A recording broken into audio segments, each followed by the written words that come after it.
Olá! Hoje a gente vai mergulhar fundo em um dia que, com certeza, marcou a história dos mercados. 19 de março de 2026. Naquele dia, sabe, os analistas usaram uma expressão curiosa. Eles chamaram a situação de reequilíbrio precário. Um nome meio chique, né? Mas que na verdade escondia uma tensão global gigantesca. É que várias crises diferentes acabaram colidindo ao mesmo tempo e o resultado, bom, foi um dia que ninguém esqueceu tão cedo. Pois é, o que acontece quando forças tão poderosas assim batem de frente? Essa é a grande questão que vai guiar a nossa análise de hoje. A gente está falando de uma combinação que literalmente redesenhou o mapa do dinheiro e do risco no mundo. E o Brasil? Bom, o Brasil está bem no meio desse furacão. Vamos entender direitinho como a gente chegou nesse ponto. Então, para a gente decifrar o que está acontecendo aqui dentro, primeiro a gente precisa dar uma olhada para fora, sabe? Ver o cenário completo. Porque os grandes eventos que estão chacoalhando o planeta, eles criam ondas de choque que, uma hora ou outra, acabam quebrando aqui na nossa praia. Não tem como escapar. Primeiro ponto, Oriente Médio.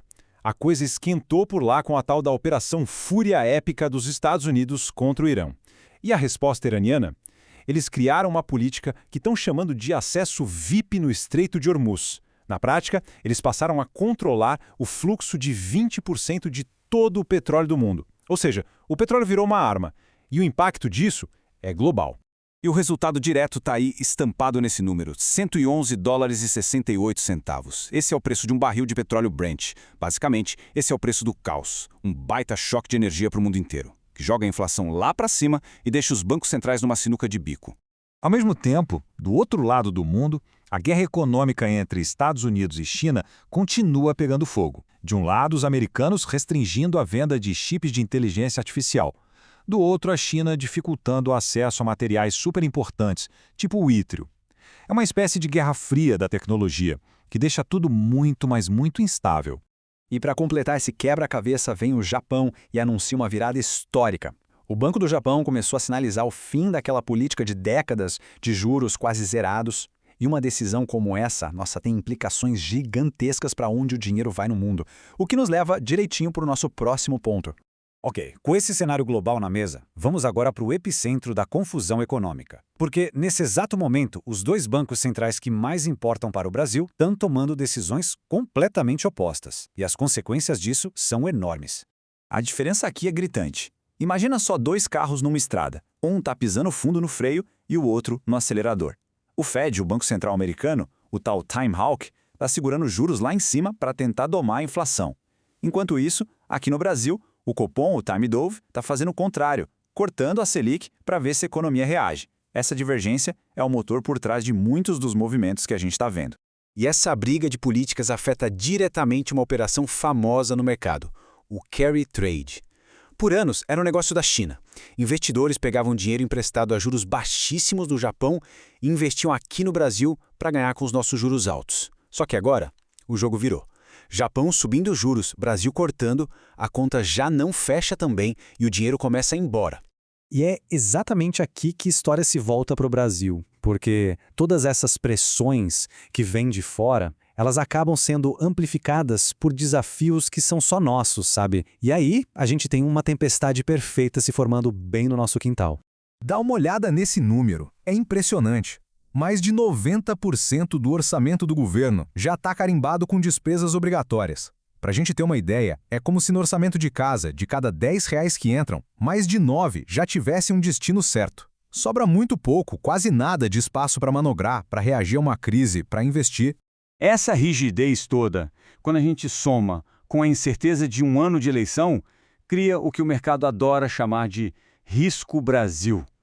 Os investidores lá de fora olham para isso, percebem essa vulnerabilidade e pensam duas vezes. Isso nos torna um alvo mais frágil em momentos de crise. E essa tabela aqui, ela mostra exatamente como o mercado está nos enxergando. Repara que o real não está perdendo só para o dólar, ele está perdendo valor também contra as moedas dos nossos vizinhos, como o Chile e a Colômbia. É um sinal claríssimo de que o mercado está, de certa forma, penalizando o Brasil pelos nossos problemas específicos, os problemas domésticos.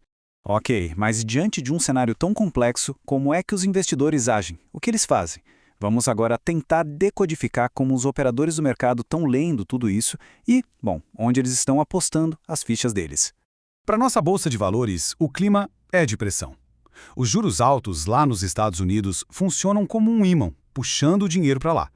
A nossa situação fiscal, como a gente viu, pesa contra o otimismo. E tem mais um sinal bem preocupante. Os investidores estrangeiros estão apostando na queda da Bolsa brasileira. Tudo isso cria uma tendência de baixa para o índice futuro, o WIN. Agora, para o dólar, o movimento é o oposto. A queda dos nossos juros diminui o interesse pelo real, a crise lá no Oriente Médio faz todo mundo correr para a segurança do dólar e a política do Fed só fortalece ainda mais a moeda americana. Então, o contrato futuro de dólar, o WDO, acaba virando a proteção perfeita contra toda essa incerteza, tanto a de fora quanto a daqui. Então, para resumir a tese de hoje, a gente tem um choque de oferta por causa do petróleo e uma divergência monetária, com o EUR Brasil indo para lados opostos. E se a gente olha para o passado, para a história, essa combinação nunca favoreceu mercados como o nosso. A análise de hoje mostrou isso muito bem, né? Como uma tensão lá no Irã, uma decisão em Washington e outra lá em Tóquio se conectam e vêm parar aqui, impactando diretamente o Brasil. Isso deixa a gente com uma pulga atrás da orelha. Será que nesse mundo hiperconectado de hoje ainda existe a ilusão de que alguma economia pode ficar isolada numa bolha? Ou será que, no fim das contas, estamos todos inevitavelmente no mesmo barco?